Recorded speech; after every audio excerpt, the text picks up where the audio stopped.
than to anyone else. So I was thinking that we may take today the hymn which we did not finish.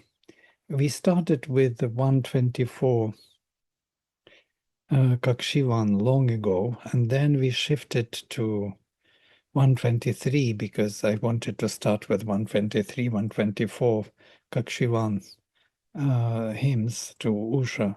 And then I didn't finish 124. It's a beautiful hymn, important for us. So let me project this hymn and start with the mantra.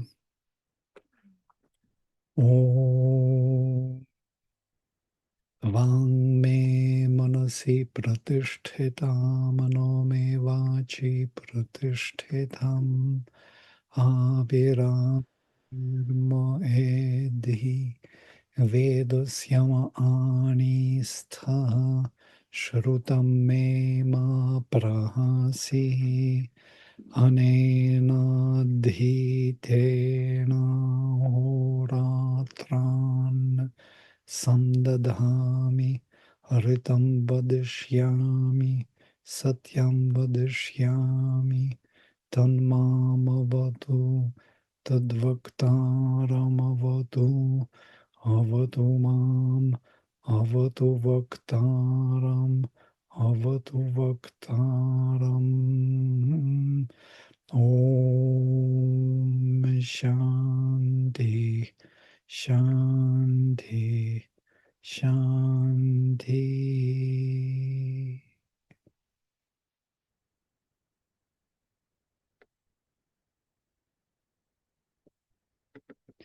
I got a new glimpse from this mantra. Why he says the Mam, Avatu Mam, Avatu Vaktaram. Protect me, protect the speaker. And then I suddenly saw that me is not really me. It is him here who expresses himself in the highest form possible for this surface consciousness. And he, the expresser of that higher consciousness, is to be protected by all the powers, by all the divine powers. Here in this, on the surface of our consciousness. Because for him to stay here in this darkness, in this time and space, is quite difficult in his full luminosity and full expression. So he's always veiled and withdrawn. But for him to stay here, it means to continue the transformation. So here is the hymn. We read first few of this hymn, a few, maybe 4 or 5. I will go through them and continue the hymn, okay?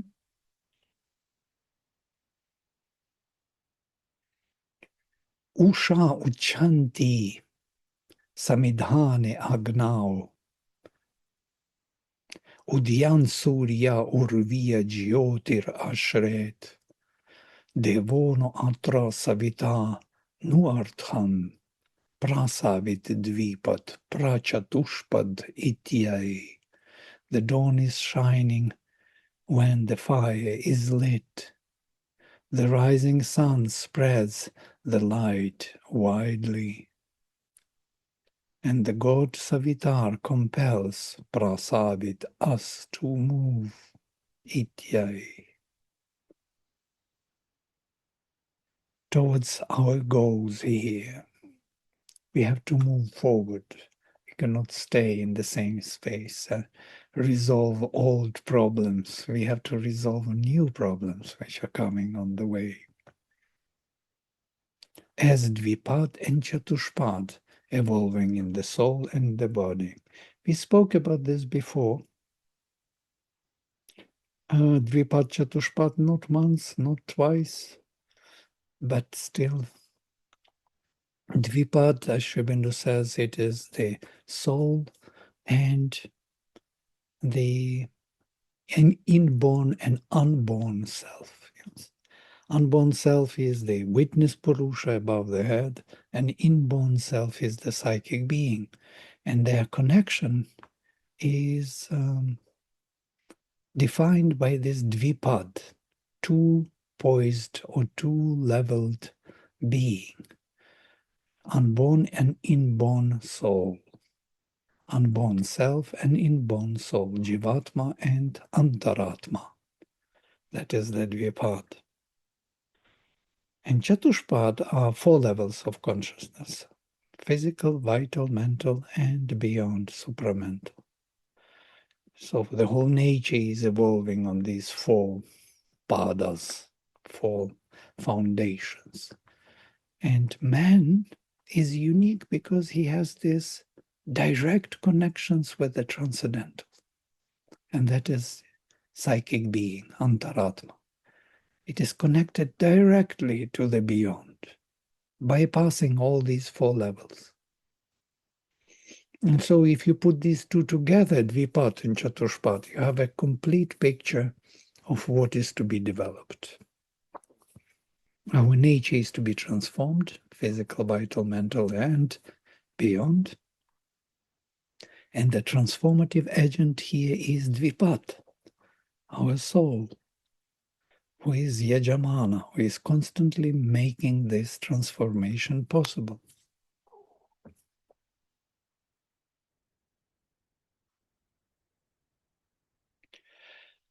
Aminati Daiviyani Vratani Praminati Manushya Yugani Eyushinam Upama Shashvatinam Ayatinam Prathamosha Vi Adyaut.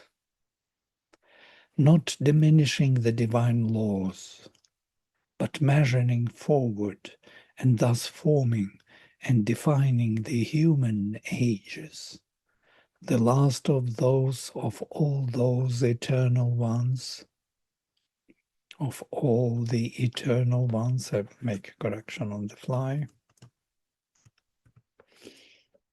That are gone, Yushinam, and of the first of those that are coming, the dawn shone wide.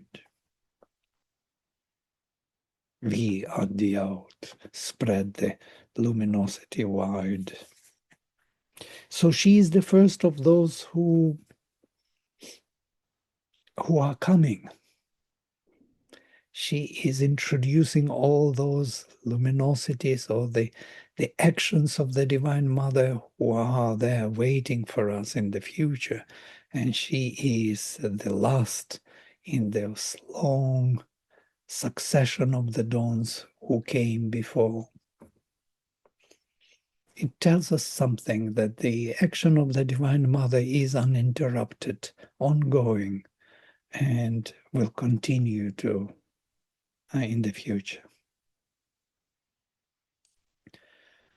These verses we read, so I'm going through them quite quickly. Esha divo duhita pratyadarshi jyotirvasana samana purastat ritasya pantham anueti sadhu prajanativa pradishominati. Nadishominati.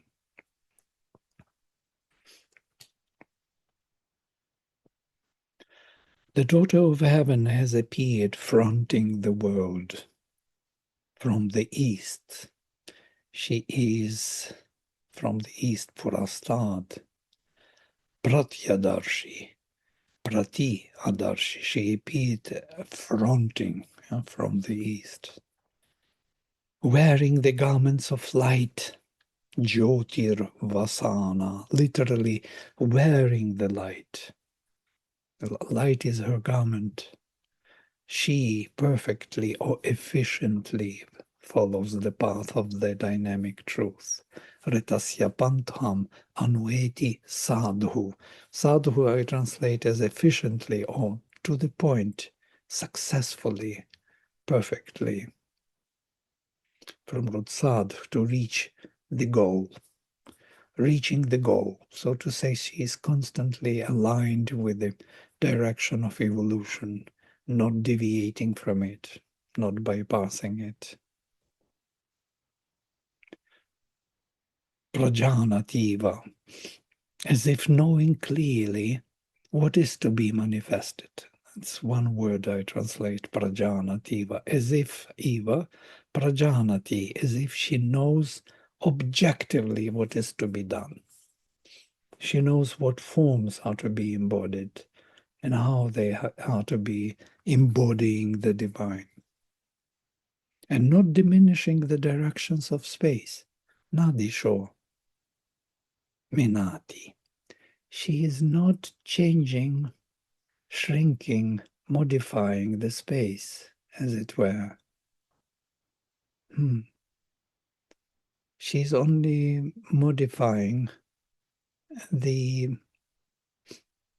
ages of man. Praminati Manushya Yogani. She defines or determines the forms which are to be manifested without shrinking, changing, modifying the space. So within the space, she is modifying the forms, as it were. These are things for meditation and, contemplation, what it means actually. It brings some intuitions of a higher kind. Why she is not diminishing the space.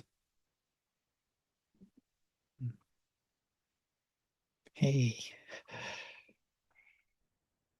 see you both. I see you.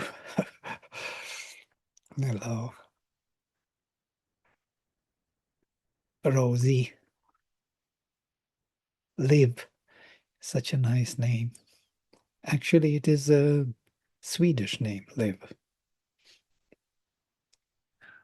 This is actually India. Oh, India. Oh, sorry, I didn't recognize you because Yeah, that's you're okay. in a very small picture. All right, Yeah. India. Oh, even better. I met Liv the other day. She was singing the mantra to me. It was so beautiful in Sanskrit class. She learned also together with Chad. Great. So I translate this prajanativa. Prajanati is from prajnana. I'm following Sri Aurobindo's interpretation of knowing objectively, or knowing that which is to be seen. Yeah? To see means to form it objectively in the objective sense, as it were, as a separate object, as a separate being. That's why I translate so longly, as if clearly, knowing clearly what is to be manifested, objectively nearly. Upo adarshi, shundhyuvo, shundhyuvo navaksho, nodha ivavich, akrita prayani, admasanna, sasatach bodhayanti. Shashvatama Shashvatamagat Punar Eyushinam.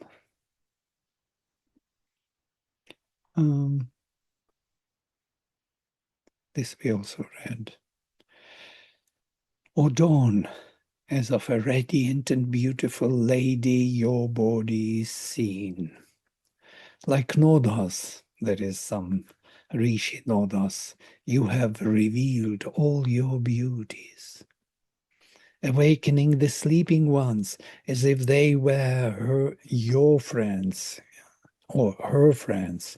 She returns, the most constant of all those who come back. Interestingly, she is the most constant of all those who come back. So you can absolutely trust her that she is coming back. The grace cannot leave us here be. She will. She is the most constant of coming back. Among all those who come back, she is the most constant. Interesting choice of words here also. Admasat. Admasat I put here, these are rare words only in the Rigveda, seated with other at a meal, companion at table. Admasat. So literally sitting for food, for enjoying, for sharing the enjoyment. The one who sits with you to share the enjoyment, he is the friend. As if a friend, as if one here to share the enjoyment. She wakes them sleeping, as if they fell asleep at the table. So she wakes them up as if they are friend, as if her friend to share the divine enjoyment, let us put this way. Shashvatama, the most eternal or constant Agat came, Punar, Yushinam, of all those who are coming back again and again. This we also read. Now one more, and we will be in the new section. Purverdhe rajaso aptiyasya gavam janitri akrita praketum vi u prathate vitaram variyah a ubha o obha prananti pitaroh upastha. In the eastern half of the space of the waters or of the ocean, in the eastern half of the space of this universal ocean in which we live, in the waters of the superconscient and the inconscient, the creatrix of the rays of light made the vision clear. Praketum akrita gavam janitri. Widely she spreads, and even wider and wider, filling the both foundations of parents of the heaven and earth. So she is expanding her vision upon the heaven and the earth. Not only earth, but also heaven, over our mental and physical consciousness. And now new verses which we never read. Evet esha purtama drishe. Come, or maybe come belongs here. No? Na jamim, na parivranakti jamim. Arepasa tanuva shashadana. Na arbhat ishate namaho vibhati. Na arbhat ishate namaho vibhati. She is indeed the widest and most abundant for all to look at. Very difficult to translate these verses into proper English. She is indeed the widest and the most abundant for all to look at. None she turns away. Come na. Vrinakti. Parivrinakti. She doesn't turn away nobody, neither her kin nor strangers. Na ajami, na jami. Jami is someone who is born with you or your sibling or kind of sister, brother. And ajami is unknown one.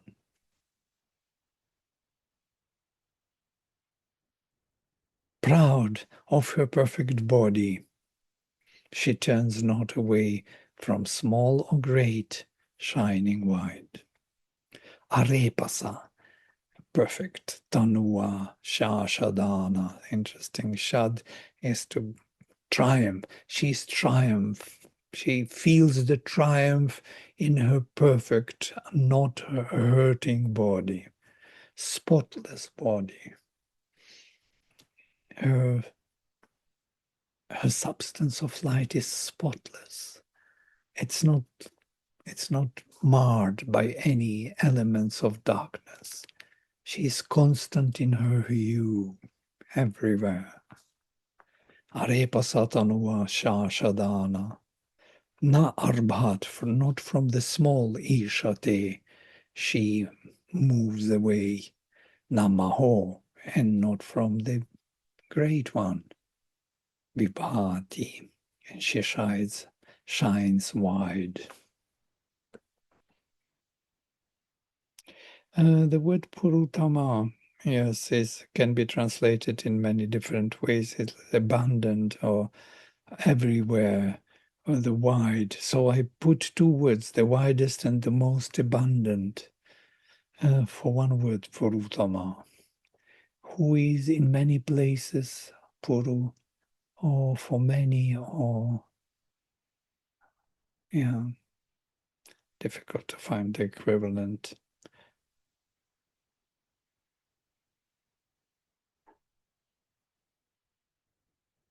This pur, this fullness, yeah, purna also. It's from root pri, to fill, the most fulfilling, let us say. She is indeed the most fulfilling for all to look at. I will change the most fulfilling. One has to find the proper word always.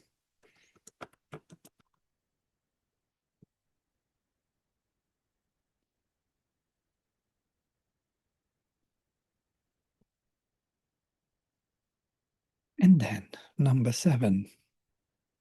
Bharateva punsa eti pratici. Gartarug eva sanaye dhananam. Jayeva patye ushati suvasa usha asreva nirenite apsach. She goes to man as if without a brother, Abharateva punsa eti, facing the darkness, pratichi. Pratichi is literally towards the west. Towards the west she moves as if without the brother. Literally, when towards the west, from the east light is rising, and towards the west facing the darkness, where light is not. Coming with the light to the darkness, literally. She's not afraid of the darkness. She's facing the darkness, as if she's rising onto her throne to collect the riches, sanaye dhananam. Sanaye, to obtain. To collect is a bad word. To obtain, to gain the riches. Garta, ruh. This is ruh, root at the end, which becomes rug by sandhi. Garta aruh. She rises to Garta, to the throne, Eva, as if Sanaye, to obtain dhananam, of the riches. Jayeva patye ushati suvasa, as if allowing wife to her husband, shining and beautifully dressed, suvasa. Dawn smiles, asreva, and reveals her charms, nirinite apsach. The secret parts of the body she reveals, because the secret parts of the body are his most desired place, where he can fulfill all his desires by being born in new forms, into the divine forms. These are beautiful imagery which is free from vulgarity of the later time, and especially yoga, where everything is prohibited. It is seen differently, very poetically. Svasasas regia yasya yoni maraik apaitya Apaiti asyach pratichakshya eva. I am deconstructing the sandhis. Vyuchanti, vyuchanti, rashmibih suryasya, anji ankte, samanaga eva vrach.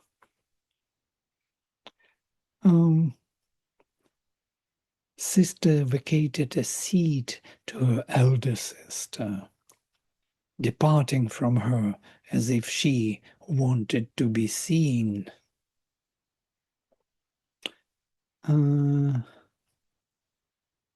This is a very difficult verse, but let us look into it. Shining wide with the rays of the sun, having applied the ointment of brilliance, she goes as if the woman to the festival meeting.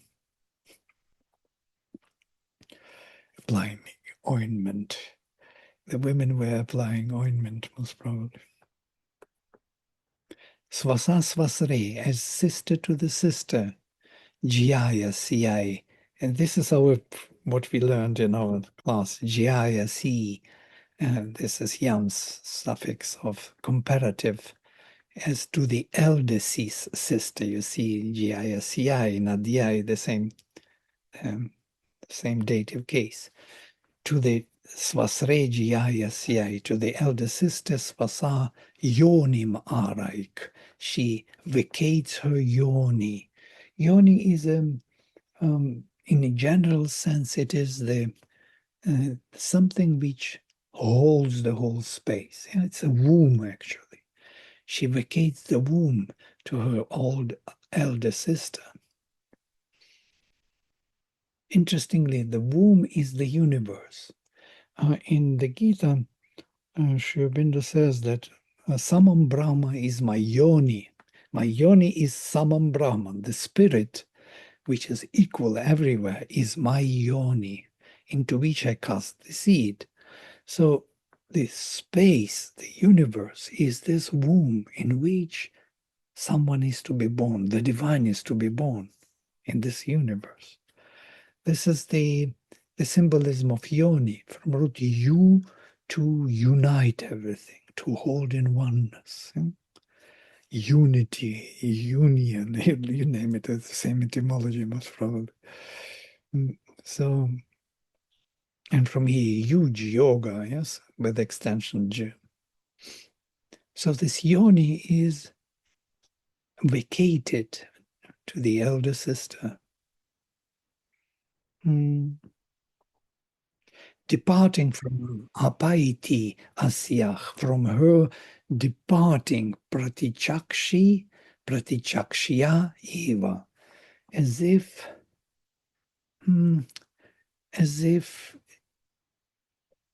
to be seen directly or against, as if to be seen in contrast, something like this. Difficult to translate, impossible even. As if she wanted to be seen is a very clumsy translation. As if she wanted to be noted, noticed. I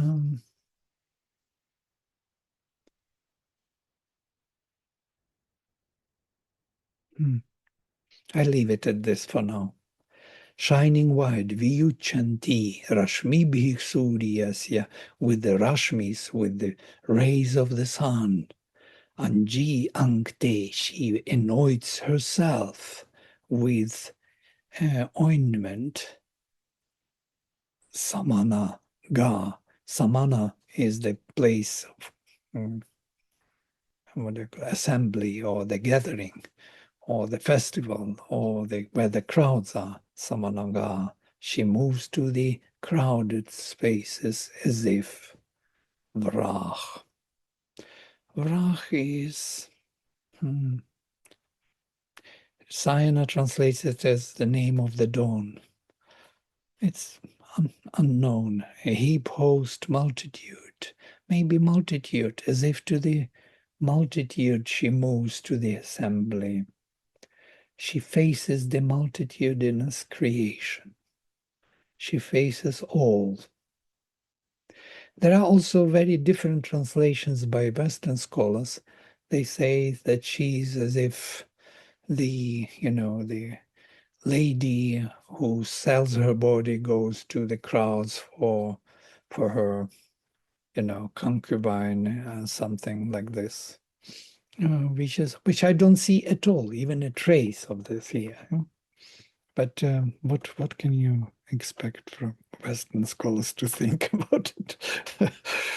That's quite clear that the mind is already determined to find the truth they know.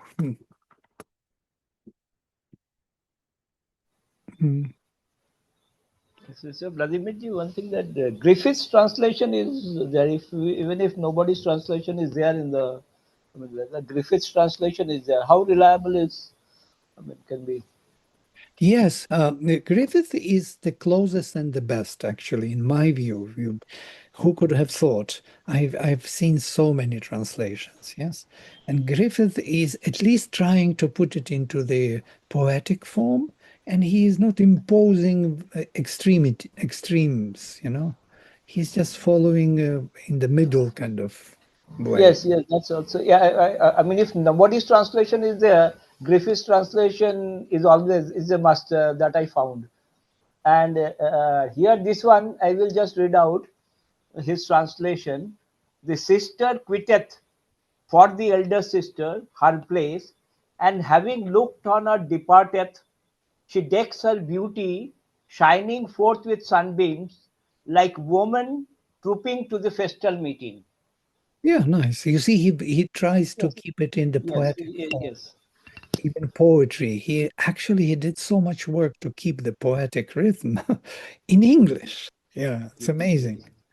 Yeah, but of course, he was most probably inspired by this poetry. I love Griffith. Yes, I'm not putting here anything on my own interpretation, but yes, because Sri Aurobindo didn't translate it. But sometimes I attach Griffith and some other translations for us to compare, but not this time. And Kapili Shastris, if it is there, he tries to explain word by word, more or less, the meaning of the words. A lot of Hmm. hymns I found that Kapili Shastri, he tries to give the meaning word by word, Right. mostly. Well, it's not our purpose here, yes, but Yes. but But to understand the meaning of the, sometimes it helps it.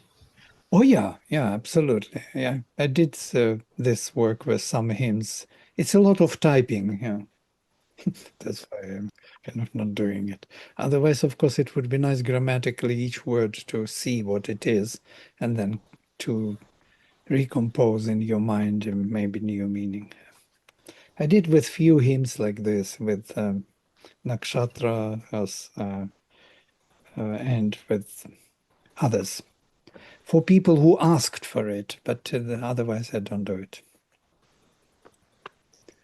But I put here some difficult words always in vocabulary, you can see.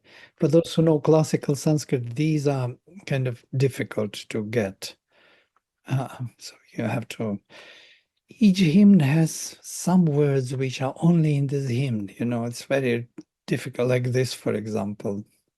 Yeah, Gartarug is the only in this, you see, listed.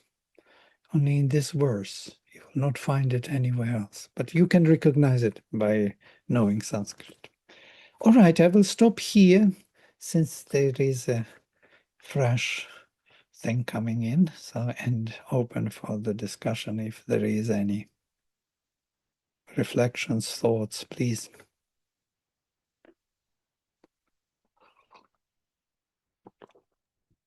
Vladimir, it seemed to me that last hymn, it sort of gave an image of the procession of dawns. So the new dawn, who is younger, kind of comes from her origin to appear before the multitude of manifestation, uh, leaving the elder sister at the origin, something like that. Right. At the origin. She becomes clearer and Pratyaksha. What was that word? Coming to the forefront, as it were, to the foreground. Yes, to be seen or to be noted. Yeah, Noticed. Prati Chaksha, something. Pratichakshya eva. To become clearer, more defined Yeah. for the multitude. That's the image that came. And she's shaping everybody's body. It's interesting. The dawn is shaping, yes? The night is holding it in the darkness, and the dawn, when she comes, we see the shapes, the silhouettes of everyone when the light is breaking through the night. So she's making these bodies alive. Or pratichakshya eva, yes, makes them visible, perceptible. Objectively visible. Objectively visible, as if she knows what they have to be. Can you imagine the dawn comes and from the darkness, totally messed up bodies are appearing, messed up, not in the proper shape. Unclear. Clear, yes. So, no, they appear clearly the same, themselves, evolving, growing. Every day the child is growing. It's a new child next day. And the shape is perfect for that growth. That's what she does. She determines the shape of every being. Because every being is growing. And this is also, it's not the same being born, the same being waking up in the morning. It's a different being, and it has to be defined by her.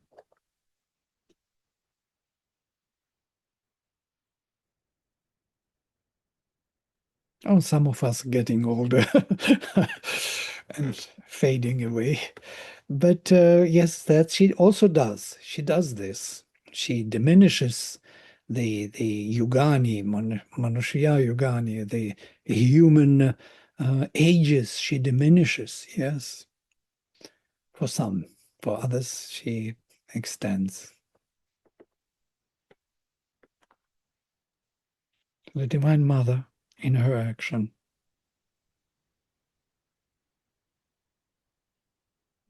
And it says the not diminishing the divine laws, but measuring forward. It's just kind of the same principle. She's creating new laws and new conditions for new ages. Is this kind of the Yeah. thinking?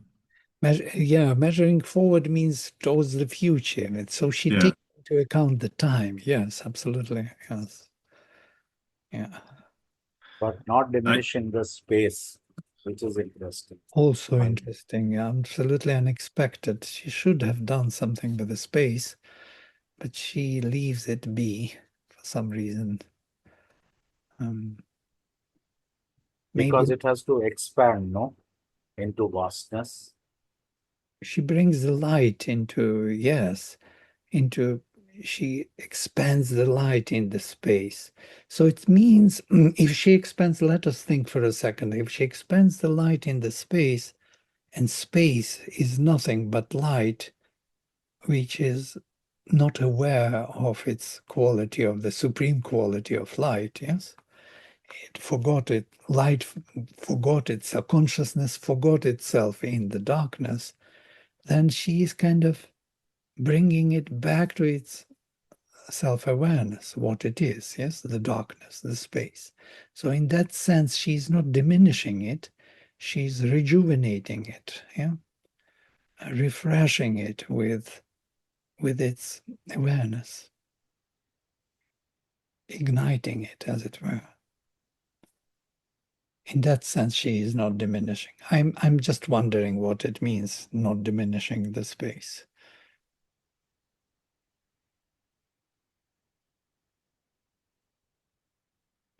Any thoughts on any issue, not only this?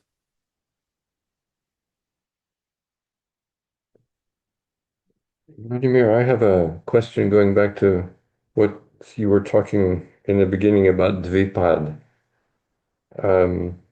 about the unborn self, the Antaratma, right? There is the same. Yeah, Jivatma is unborn self, yes. I And thought Jivatma was the inborn self. no, Jivatma is something above the head, above Sahasrara here. And Antar means inside, Antaratma, inborn self, And where does that reside? within the heart. Hridi Guhayam, in the cave of the heart. Okay. Thank you. This is the foundation of integral yoga, these two. Sri Aurobindo says these two realizations are needed for this yoga. The realization of the unborn self, that means Purusha. Separation Purusha from Prakriti is the first what Sri Aurobindo realized in his yoga. Yes. He found that witness self, the silence, the silent Brahman. Silence descended upon him from that witness. And then when Mother arrived, he started intensely his yoga of the psychic being of Antaratma. And his heart, he actually, in his yoga, it was very interesting when he realized all those levels above and nearly came to the borders of the supermind before Mother came, before. And when she came, he said that Mother realized all the levels up to the supermind already, before even they started something intense to do with this. He speaks about this, writes about this in the letters, that he came to the impossibility to link that what he realized about to the physical world. There was a gap, an abyss between. If he could not cross, he could not touch the physical. He could change the mental and vital, but not the physical. And when Mother arrived, that's what we read in Savitri, that she is the golden bridge, yes? And that golden bridge between the transcendental and the physical world, it is this psychic presence, this Antaratman. Once Antaratman is realized, then the spiritual presence can touch the physical from the beyond. And that changes the whole approach to yoga. Then these two become the foundation. One is Yajamana, who is doing here the sacrifice, takes everything and offers to the divine. And the other is providing the descent of power. Yeah? It is that column of light which descends upon, to which psychic is calling constantly. And this is Dvipad. And in the letter to Sadhak, I think it was Amritada, who asked Sri Aurobindo how to answer to one Sadhak, and Sri Aurobindo gave him an instruction, and he answered in this way, that why Sri Aurobindo and the mother in this yoga, two of them, not one Sri Aurobindo or one mother. And he explains that his presence is from above the head, over the mental and vital consciousness. That's what he realized. But Mother's presence is from within the heart, from the psychic, over the vital and physical consciousness. It is only with her and only through her that the physical can change, transform. For him, it was everything, the mother, because she can make changes in the physical world. Maybe So that's... that, sorry. So that was Satyavan's phrase to Savitri, that when I find the word, I lose the spirit, and when I find the spirit, I lose. Yeah. The whole Savitri is all about this link and this golden bridge. Yeah? How to bridge the inner and outer in one life, in one being.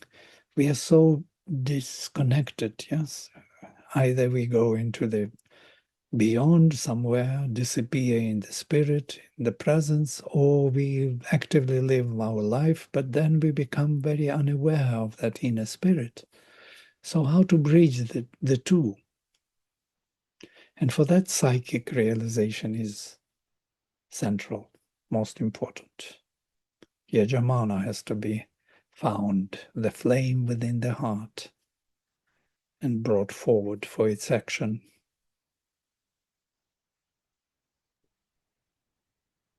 Vladimir, what did you call the descent?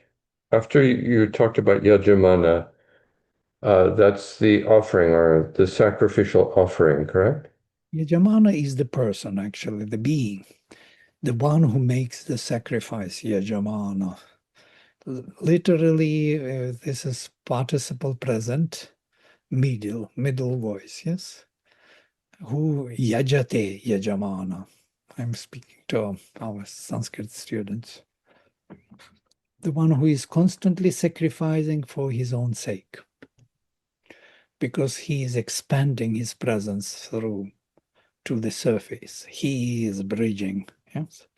This spark within, the flame within, is building the bridge from within to the without. And then you mentioned about after that there's a descent, and you called it something. Yes, the descent from above is this pillar of light which comes to support the growth of the soul.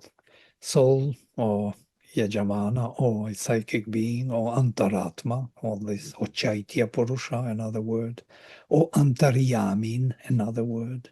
These are all definitions of the inborn self. They are all, he is calling constantly for the force to descend. He's flaming up and calling for the support. And when the descent takes place, it prepares the mental and vital, it makes them transparent and allows this flame to feeds the flame with the light, as it were, and the flame gets stronger and can bridge to the surface. Vladimir, can I call the Yajmana the householder who pays the priests? Householder, yes, he is. Grihastha, absolutely. Who pays the priests? Who what? Pays the 4 priests for Pay. doing all the sacrifices. Oh, Pays.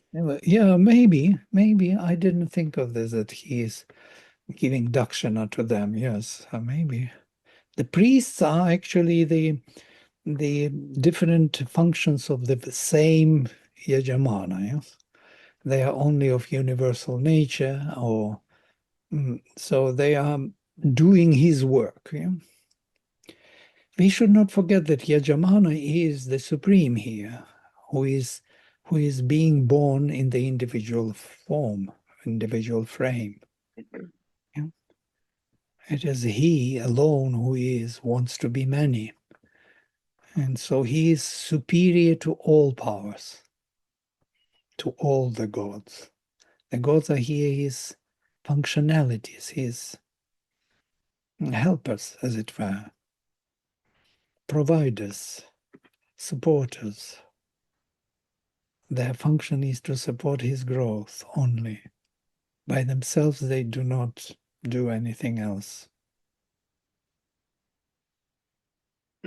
Vladimir, I have a question. That passage or the two lines in Savitri, the unself, the unknown self within.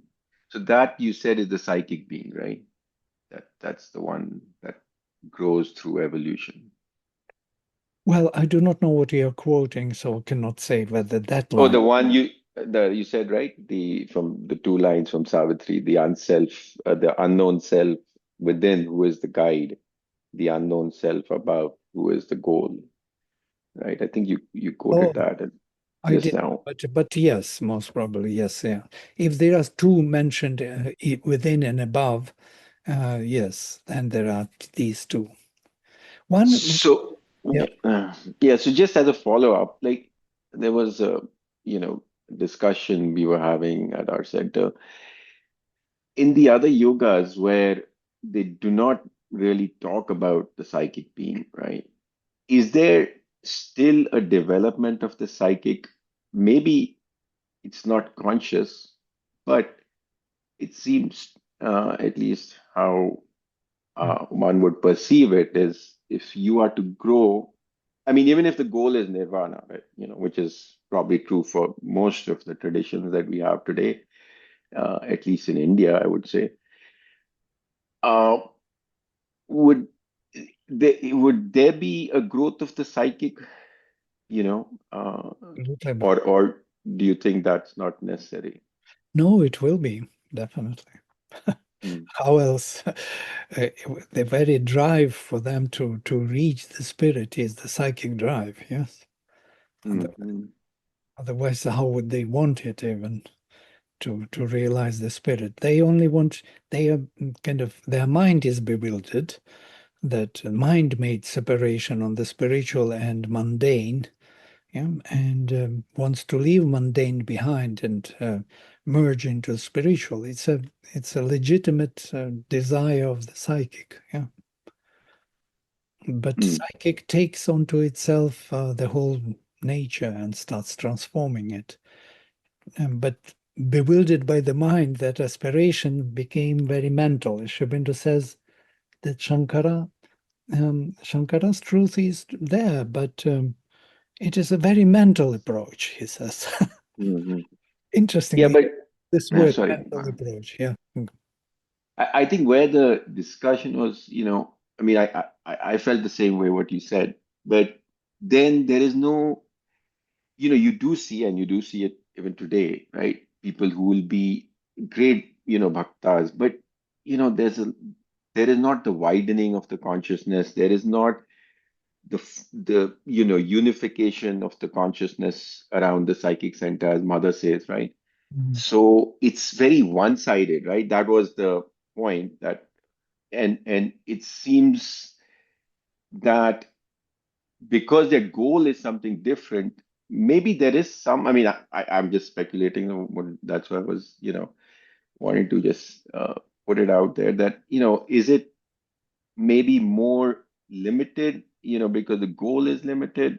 But as you said, right, there can be no progress without psychic development. Right? I mean, that's kind of seems to me at least how it would be.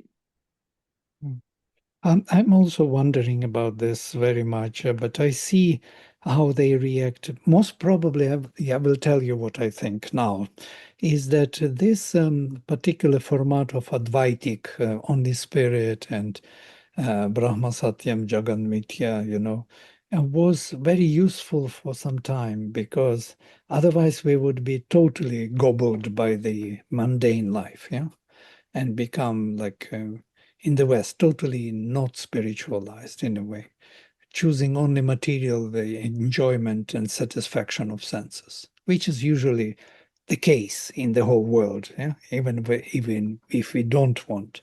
But to keeping up with the spirit against nature, it kind of preserves us of falling totally away from the spirit.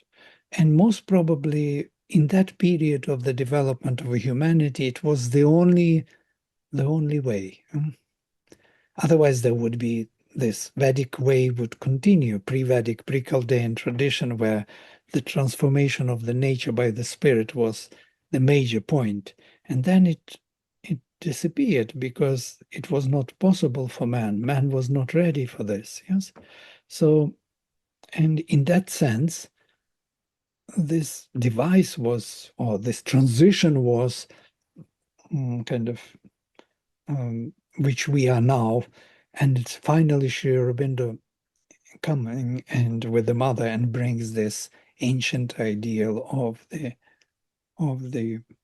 transformation of nature by the spirit, and saying that the whole nature is and the evolution of consciousness. He brings back things which were forgotten. There is evolution of species by Darwin, which was very new thing for science. Even for science, it was a new thing. What to say more? Even for science, evolution of species was too much to take. And he brings the evolution of consciousness. It is too much to take for every spiritualist in the world. Over the edge of everything else. It's a total innovation, it looks like. But he says, no, it's in the Veda. And in the Veda, we see this, in the Rigveda at least. We see that man is ever advancing pilgrim. Yeah. Ever advancing pilgrim. What a beautiful. He's on Yajnamadvaram, the pilgrim sacrifice. He is on the way.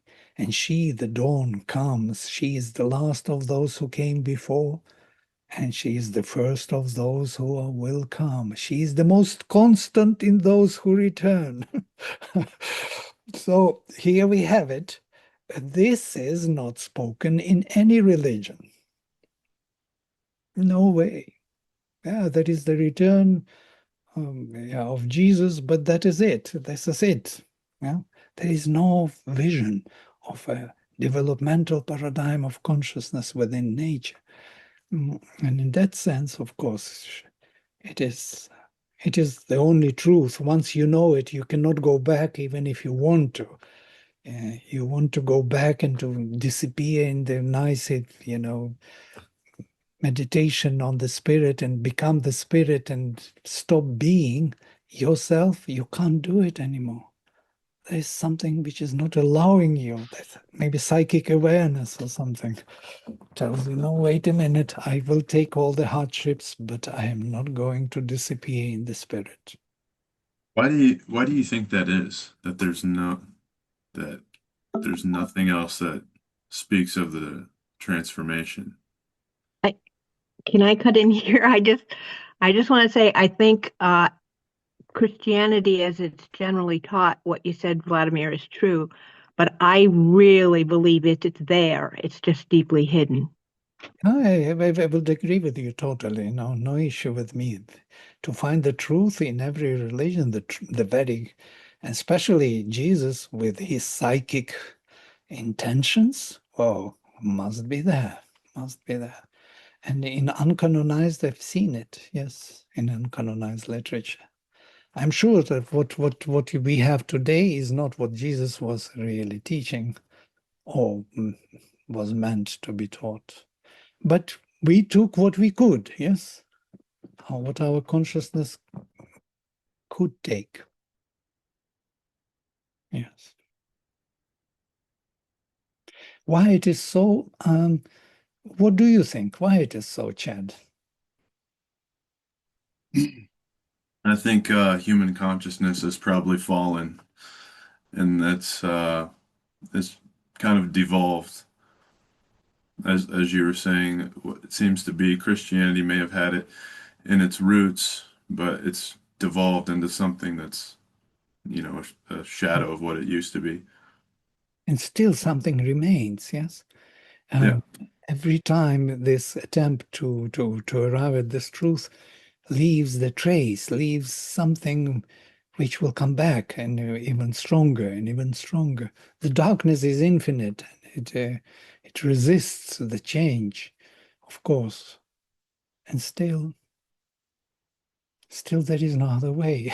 I don't see any other way. How else would you? Why are we here in this body? Just to leave it? Why all this trouble to manifest and create? And what is this creativity about? What are we making actually? The world is in the making, and we are the world, which is in the making. And all the means are given to us to make ourselves the prototype of the divine. That's the only thing which makes sense. The rest is just the means.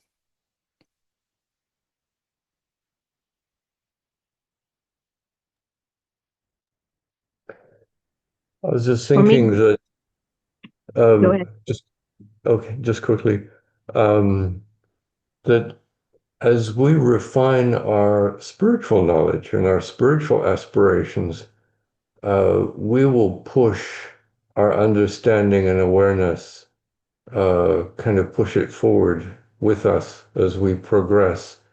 And where that will take us, that's where we have to just keep moving. We have to keep pushing and keep exploring and find out, because we will unravel the truth.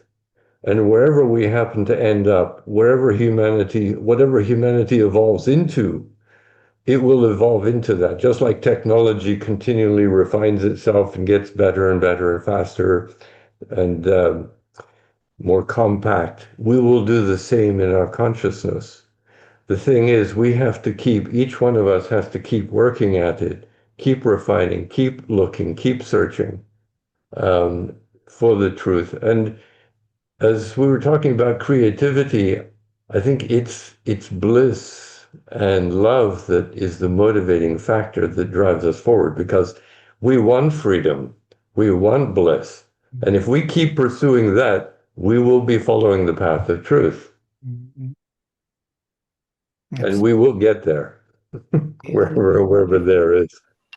Yeah, we are looking for bliss and we are driven by bliss. Creativity is for bliss and not for something like utilitarian. Yeah. Even utilitarian approach is for bliss also. Everything is working into one direction for the bliss. Even truth, we need to know the truth for the bliss. We don't want the truth where there is no bliss. There is no such truth. So I think Chad asked a good question, right? I don't know. I mean, I feel, and this is just what is coming, that maybe through science there'll be some growth towards this side because if you look at the traditional spirituality, it is very stuck in the old system. But science now is actually exploring, the extension of the physical consciousness, even if it be for scientific needs. At least they're talking about it, right? I mean, just yesterday I was listening to somebody and he said, "Oh, well, your kids, I mean, we saw Chad's daughter, the next kids will live to 150 years, right? I mean, that's just so, so they're realizing, and then I think, my family doctor was saying the same thing, and, it's very interesting. He said, we just have to learn how to move the consciousness from one body to another. I'm like, what is that? So, but I feel the spiritual traditions are very deep rooted. They do not see what I think you pointed out, Vladimir, that, this is, and Shubhan, those teachings have been there. It's somewhat mystifying how more people don't feel this, as like it just seems to, like you said, once you understand this truth, there can be no going back. there can be some. Vishal, the first two chapters of Life Divine clarifies this spirit and matter and science business very clearly. It's very nice. So essentially, Sri Aurobindo says that the refusal of the ascetic is fine to reject the world and matter altogether, but it is only with the understanding of matter at a deeper level in its connection to the spirit that we can really join spirit with matter. The first two chapters are there. Yeah, Vishal knows, yes, absolutely. Yeah. I found it very clear as far as my dilemma about spirit and matter. Yeah, these chapters clarify everything. There's no doubt left. And still, Sri Aurobindo has a preference for materialistic approach. It's amazing. You can guess it. You can see it there. He says that even you are denying the spirit, you cannot really deny the spirit because it's impossible. You are the spirit. So if you go for materialistic search, you will stumble upon the spirit one way or another. But if you deny the manifestation, there is more danger in it. You know? It falls and becomes weak. The connection becomes weak. And then it's very difficult to restore. It falls into oblivion. It's like what happened to India with Advaita. Yeah, the nature became neglected. Even the grass stopped growing. The whole nature didn't look happy, you know, with this kind of look, philosophical look at it. So this is something very interesting. But I'm thinking what Vishal said about this future fight between two developments. One is technological, where the human beings will be seen as technological. Yeah, we will have all kind of artificial limbs, chips, this, that, artificial organs. We will prolong our life to 1,000 years with artificial organs in the same brain. You know, or they are speaking about transplantations of fresh organs into the old bodies, especially these rich people, they want to live forever, and so on. So this technology will budge in, and we will have a problem with either to evolve biologically or technologically in the body. And there will be this fight between the two. I think that's just what is coming. Because to prolong life technologically means not to change consciousness, yes? To keep the same old consciousness in the longer prolongation of life, which is not the aim. And biologically, we are evolving together with consciousness. And this is another totally different look at our evolution. Most probably there is something, both are needed. Certain things from technology like dentistry and so on can be very helpful, but not overall substituting into the robot, half biology person, because then there is an illusion of prolongation of life without changing of consciousness. I think there'd be a huge problem with our minds because the longer we live, the more memories we're going to have. And if we don't know how to manage our minds, think about what it would be like to try and sit and meditate if you've got 2 centuries of memories coming through your head. You know, it would complicate things beyond where that we're really capable of handling. And I think there will come a time when we get to the point where we can handle living for 300 years. We will live for 300 years, and we won't need technology to make that happen. And if we artificially prolong our lives, we psychologically we're not capable of handling that. I think we'll all That's a crash and burn. very good point. That's why we cannot really become yet immortal beings. Can you imagine? You remember everything Yeah. for immortality, not only 300 years, but all years, for whatever years to come. You have no problem of tapping into any memory. So what kind of consciousness that would be, and being especially. And still, this is the divine plan. Yeah. I think we'll get there. I really do, but it takes a far more perfected consciousness than what the average person has today. Yeah, and the being, the body also. Hmm. I will Great. be incredibly bored. Yeah. Absolutely. With this body and consciousness, yes, it will be very boring. It's already Very boring. Yeah. Extremely. What to say more?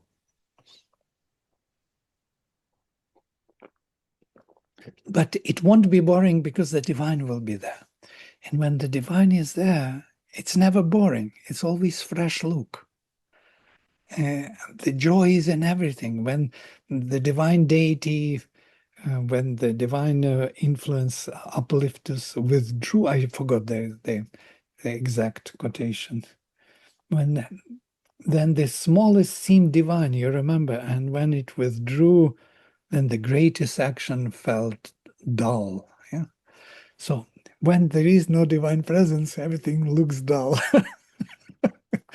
This is to answer Kinshuk. But when it is there, the smallest seem divine, and it is divine. Then everything is charged with the divine presence. Great, we can stop here for today, and 15 minutes over already. And we'll reconnect next time and finish this beautiful hymn. All right, thank you. Namaste all. Mhm.